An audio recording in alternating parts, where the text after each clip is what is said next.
భగవంతుడు ఉన్నాడా? ఇదిగో proof. Why to believe in God part 26. నేను పూజ చేసుకోవడానికి కూర్చున్నాను అనుకోండి, ఒక బంతి పువ్వు చేత్తో పట్టుకున్నాను అనుకోండి, మీరు ఎప్పుడైనా చూడండి పువ్వు పైన వాసన వస్తుంది. బంతి పువ్వు యొక్క కాడ తుంపితే మంచి సువాసన వస్తుంది. ఈశ్వర, ఏమి అమరిక!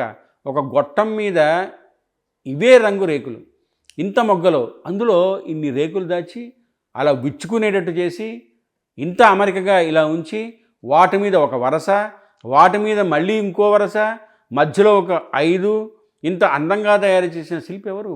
ఎక్కడున్నాడు ఈ శిల్పి? ఈ పువ్వు నా పూజా మందిరంలో భగవంతుడి పాదాల దగ్గర వేసి రేపు తీస్తే కాడ పట్టుకుంటే ఇలా ఒరిగిపోతుంది. ఇప్పుడు అంత గుబాళింపు లేదు, అంత వాసన లేదు. ఎవరు ఇలా బంతి మొక్కలో నుంచి ఇలా తెచ్చినవాడు, ఇంత విచ్చుకునేటట్టు చేసినవాడు అని మనకు అనుమానం వచ్చిందనుకోండి, అప్పుడు భగవంతుని ఎడల ఒక పూనిక ఏర్పడుతుంది.